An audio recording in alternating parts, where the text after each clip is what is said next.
오늘 우리가 묵상하는 예레미야 50장 21절부터 32절까지의 말씀은 계속해서 이어서 바벨론을 향한 하나님의 심판 메시지를 그리고 있습니다. 바벨론은 23절에 보면 온 세계의 망치라고 불려질 정도로 그 당시 지역들 가운데 가장 큰 세력이었습니다. 가장 큰 군사적인 능력을 가지고 있는 나라였습니다. 하지만 그럼에도 불구하고 결국에는 하나님의 명령을 따라 진멸될 것을 이야기하고 있습니다. 그 땅의 싸움의 소리와 큰 파멸이 있을 것이라는 거죠. 하나님께서는 올무를 놓으시고 바벨론은 깨닫지 못하여 걸리게 되었다라고 이야기를 하고 있습니다. 그리하여 진멸하고 남기지 말고 다 죽여라 라는 보복 명령이 외쳐지고 있는 모습을 그리고 있습니다. 오늘 말씀에서 가장 중요한 표현은 24절과 28절입니다. 24절에 보면 내가 여호와와 싸웠으므로 발각되어 잡혔도다 라는 표현이고요.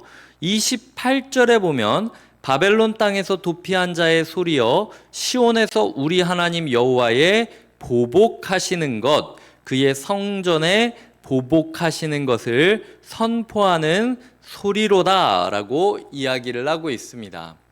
온 세상의 망치라고 여겨질 정도로 강한 능력을 가지고 있었던 바벨론이 멸망하게 되는 계기가 무엇이냐? 하나님과 싸웠기 때문이라는 거죠. 특별히 하나님의 보복이 이유가 무엇이냐? 그의 성전에 보복하시는 것을 선포하는 소리를 듣게 하심으로써 바벨론이 자기의 힘만 믿으면서 하나님의 예배에 대하여 무시하고 함부로 여겼던 모습을 하나님께서 심판하고 계심을 보이고 있다라는 것입니다. 오늘의 메시지를 한 문장으로 요약을 하자면 예배 우습게 보면 큰 코 다친다라는 것일 것입니다. 하나님께서 우리에게 교회를 다니는 사람이건 교회를 다니지 않던 사람이던 오늘 말씀은 사실은 믿는 유다와 예루살렘을 향하여 하시는 메시지가 아니잖아요. 하나님을 믿지 않았던 바벨론임에도 불구하고 하나님의 예배를 소홀히 여기고 하나님의 예배를 우습게 여기다 보면 너희 코를 납작하게 만들어주겠다. 이것이 내가 나의 예배를 유린했던 너희를 향한 심판의 메시지다라는 것을 그리고 있다라는 거죠. 실제로 바벨론이 예루살렘을 침략하고 약탈을 했을 때 예루살렘 성전이 회파되는 모습을 그리고 있습니다. 하나님께서는 그 무너졌던 성전에 대해 복수하시겠다라고 이야기를 하고 있다라는 것이죠. 1차적으로 우리의 삶 가운데 우리가 진짜 하나님이 이렇게 우리의 예배를 소중하게 여기시는데 우리는 우리의 예배가 무너지고 세워지는 것에 대하여 관심이 있는가? 아니면은 나 자신의 이익과 나 자신의 감정과 나 자신의 생각이 더 중요한, 내 마음이 더 풍성해지고 내 생각이 더 풍성해지고 내 느낌이 더 좋아지는 예배는 좋은 거고, 이 예배가 세워지던 말던 그거는 내 일이 아니라 목사님 일이고 봉사자 일이고 알아서 해야 될 일이고 이러니까 나는 모르겠다, 이런 마음으로 예배를 우습게 여기고 있는 것 아닌지 돌아보아야 된다라는 것입니다. 하나님께서 이렇게 예배를 중요히 여기신다면 이 예배를 일구어가고 지켜가야 되고 이어가야 될 우리의 책임이 굉장히 중요하다라는 것이죠. 두 번째로, 믿지 않는 사람들이 우리의 예배를 향하여 비웃거나 조롱하거나 아니면 무시할 때 우리가 주눅 들어서 기죽어서 그리고 고개 숙여서 눈치 보지 말아야 된다는 겁니다. 다른 건 건드려도, 나는 건드려도 예배는 건드리면 안 되지. 네가 뭔데 내 예배를, 우리 예배를, 하나님께 드리는 이 예배 시간을 우습게 여기냐.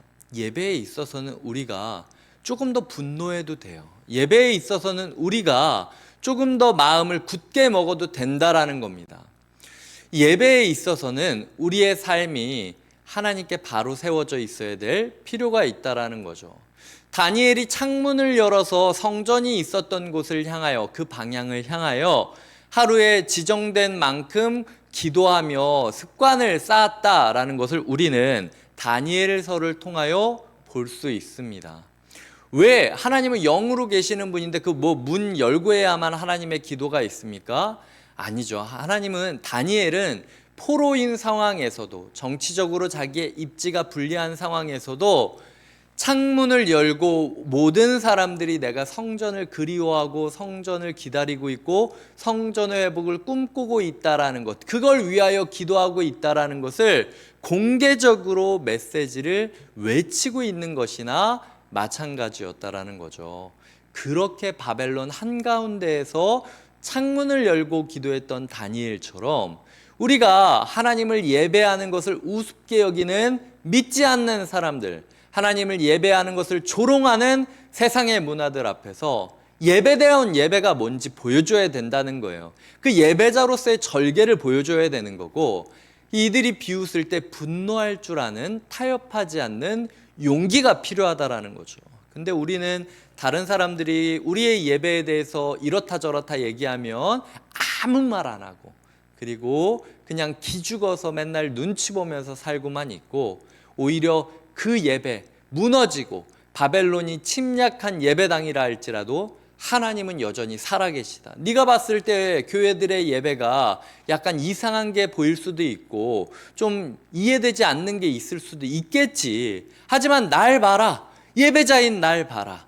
내가 예배를 얼마나 소중히 여기는지, 그리고 내가 소중히 여기는 이 예배가 나의 삶을 얼마나 바꿔가는지, 마치 다니엘이 창문을 열고 기도하며 외쳤듯 우리가 이 시대를 통하여 외칠 줄 아는 용기가 필요하다라는 거죠. 하나님께서는 분명히 말씀하십니다.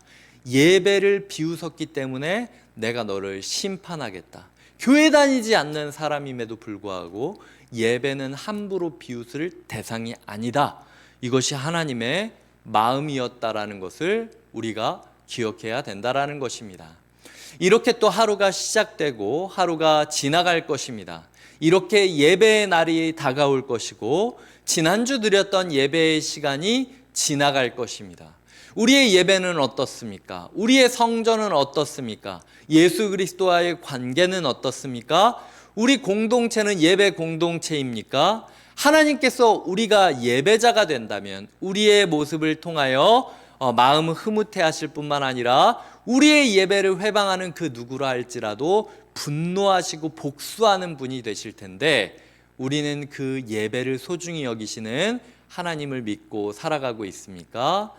부디 바라기는 우리가 하나님이 예배를 소중히 여기고 복수심과 보복감이 넘치는 것처럼 우리 또한 예배자로서의 자긍심과 예배자로서의 소망을 가득 안고 살아가시기를 주님의 이름으로 부탁드립니다.